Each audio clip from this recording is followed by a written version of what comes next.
Baik, kita lanjutkan pembagian isim yang kedua. Aqsamul ismi min haitsu ta'rif wa tangkir.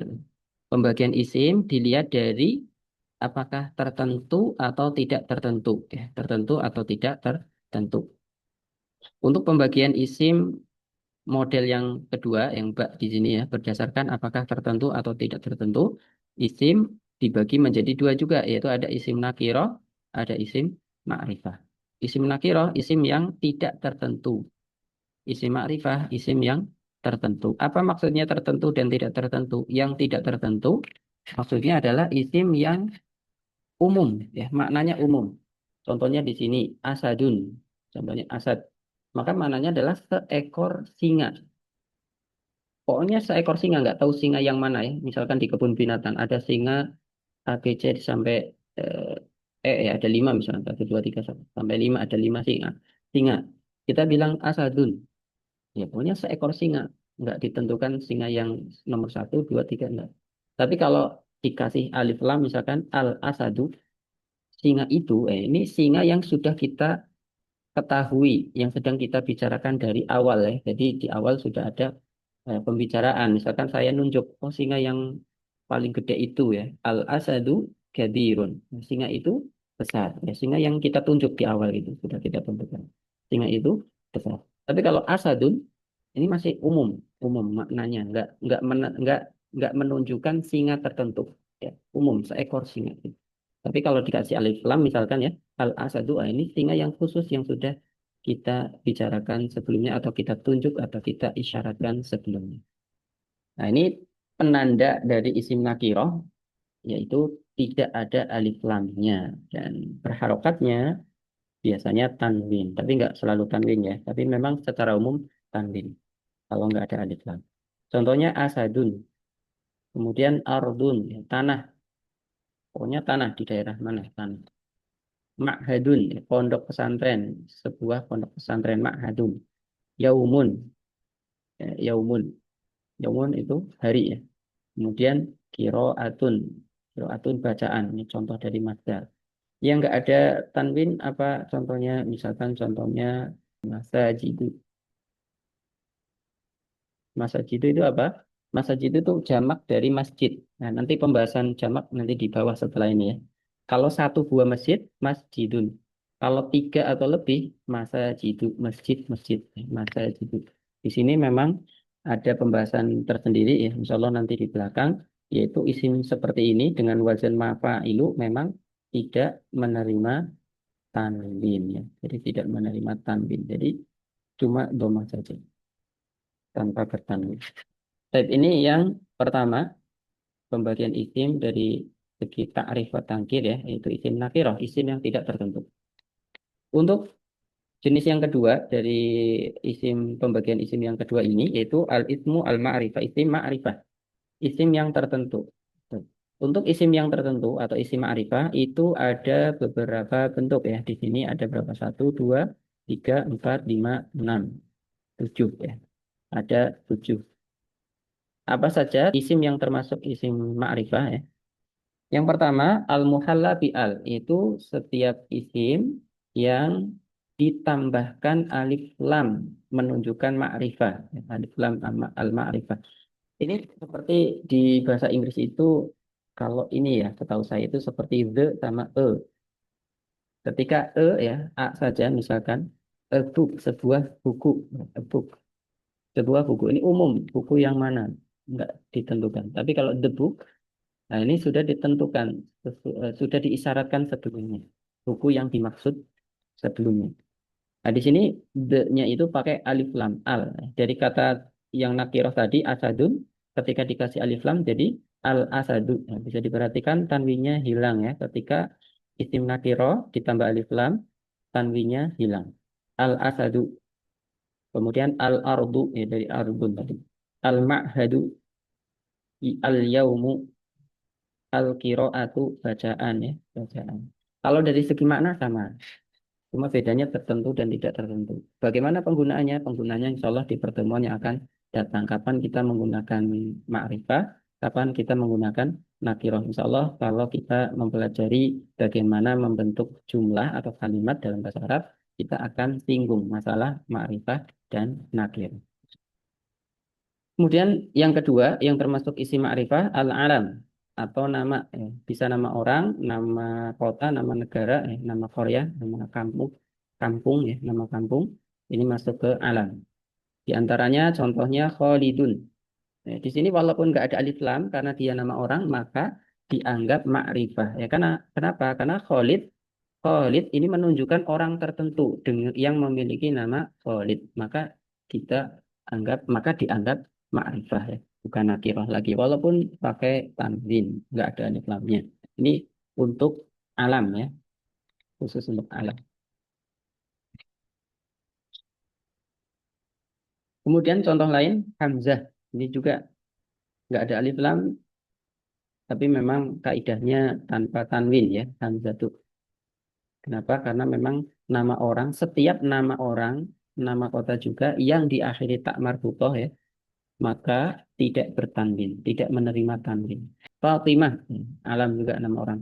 Aisyah, Makkah, ini nama kota ya, Makkah, Makkah tuh kalau dikasih harokat tanpa tanwin juga, Makkah tuh karena diakhiri tak marbutoh. Kemudian Indonesia dan lain sebagainya. Ini termasuk alam. Jadi alam itu bisa nama orang, nama negara, nama kota atau daerah. Kemudian jenis isi ma'rifah yang ketiga yaitu ad-dhamair. Ad-dhamair jamak dari domir ya. Domir atau kata ganti yang sudah kita pelajari di sorof ya. Dari huwa, huma, hum, ya, huma, humna sampai ana, nahnu. Semua domir termasuk ma'rifah. Kenapa? Karena memang domir itu menunjuk ke sesuatu yang disebutkan sebelumnya. Maka menunjukkan makna tertentu. Ya. Maka domair otomatis dia termasuk isi ma'rifah. Kemudian yang ketiga al-munada al-muayyan.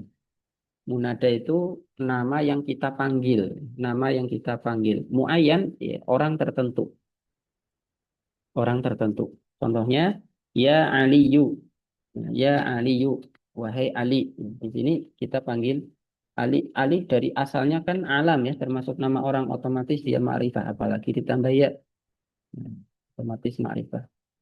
Kemudian ya ayyuha, ayyuha di sini juga ma'rifah. Ayyuha atau ayatuha memang selalu diikuti dengan isim ma'rifah dengan alif lam, ya.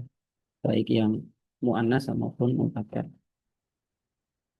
Kemudian contoh yang ketiga ya rajulu. Nah, ini yang mungkin agak beda ya. Kalau Ali atau Thalib ini kan memang dari awal sudah ma'rifah karena ada alif lam atau karena alam. Untuk rajulu memang asalnya dia nakiroh, tapi ketika kita lihat ya rajulu kok pakai doma dan tanpa tanwin. Nah, ini menunjukkan orang tertentu walaupun nggak ada alif lamnya. Ya rajulu, ya mas gitu. Mas atau ya pak, ya rajulu. Beda dengan kalau di tanwin fathatain. Jadi ya rajulan. Kalau rajulan ini nanti nggak ma'rifah ya, tapi dia nakiroh. Ketika kita di dalam sebuah ruangan, di situ banyak banyak orang ya. Ya rajulan, ya setiap orang terpanggil dengan panggilan ya rajulan karena tidak memanggil orang tertentu. Atau dalam ruang kelas misalkan semuanya mahasiswi ya atau santriwati misalkan. Ya tolibat, ya tolibatan, ya tolibatan. Berarti memanggil semua tolibah, semua santriwati atau semua mahasiswi ya. Dalam satu ruang tersebut, ini ditunjukkan panggilannya untuk semua secara umum, tidak orang tertentu. Kalau orang tertentu, kita pakai metode yang pertama atau pakai cara yang pertama yaitu seperti ya rojulu. Nah, tolibah berarti ya tolibatu berarti kita manggil satu orang tertentu. Bagaimana? Biasanya dengan dilihat ya, kita melihat atau dengan isyarat atau dengan sesuatu yang lain yang menunjukkan orang tersebut. Ya, ya rojulu, ya tolibatu dan seterusnya. Nah, ini untuk munada muayyan. Kemudian yang termasuk isim ma'rifah selanjutnya ismul isyarati, kata petunjuk ya, kata penunjuk. Ismul isyarati, kata penunjuk. Nah, hadza hadhihi ya, yang sudah dipelajari di Durusulullah jilid pertama ada hadza hadhihi itu isim isyarah namanya. Nah, semua isim isyarah termasuk isim ma'rifah. Hadza hadhihi yang musanna ya hadani, hatani, kemudian haulai ya jamaknya, kemudian zalika itu, zalika tilka, zanika atau tanika, kemudian yang jamaknya ulaika ya. Semua isim isyarah termasuk isim ma'rifah. Kemudian yang berikutnya yang termasuk isim ma'rifah yaitu al-ismul mausul. Nah, bisa diperhatikan dengan detail ya. Yang ismul isyarati ini idofah disandarkan. Nah, kalau yang al-ismu al-mausul ini susunannya naat atau sifat. Jadi ketika yang awal domah, yang belakang juga ikut domah. Yang awal ada alif lam ma'rifah, belakang juga ikut ma'rifah. Al-ismu al-mausul. Yaitu alladzi allati ya ini sering kita dapatkan di dalam Al-Qur'an sering alladzina amanu ya ayyuhalladzina amanu misalkan. Alladzi atau mutannanya alladani alladzina yang muannas yang perempuan allati allatani allai atau allati. Nah, semua isim mausul termasuk isim ma'rifah. Kemudian yang terakhir yang termasuk isim ma'rifah yaitu al-mudhaf ilal ma'rifah yaitu setiap isim yang diidofahkan atau disandarkan ke isim makrifah yang lain. Contoh, baitun. Ya. Baitun pada dasarnya, pada asalnya dia nakiroh. Baitun. Pada asalnya dia nakiroh. Tapi ketika disandarkan ke kata yang makrifah, contohnya di sini Zaid. Zaid nama orang ya, Zaid. Jadi baitu Zaidin, rumah Zaid, ya rumahnya Zaid, rumah milik Zaid. Maka kata bait yang tadinya nakiroh menjadi ma'rifah. Jadi ngikutin isim yang kedua ya, mudhof ilaihnya. Kemarin sudah kita sempat singgung di pembahasan yang pertama terkait mudhof ilaih ya. Mudhof ilaih ya, yang kata pertama mudhof, kata kedua mudhof ilaih. Ketika mudhofnya memang asalnya nakiroh, tapi kalau mudhof ilaihnya ma'rifah, maka mudhofnya ikut jadi ma'rifah. Contoh lain, kitabu diidofahkan atau disandarkan ke kata tolib yang mana ada alif lamnya. Maka kata kitab ikut berubah menjadi ma'rifah. Kitabu tolibi, bukunya tolib, nah, tolib tertentu ya. Kemudian contoh lain diidofahkan ke domir. Domir kan termasuk isi ma'rifah. Maka kata bait juga berubah jadi ma'rifah. Baituhu, rumahnya. Dan juga sama ya, diidofahkan ke isi bisaroh, diidofahkan ke isi mausul, itu semuanya menjadi ma'rifah.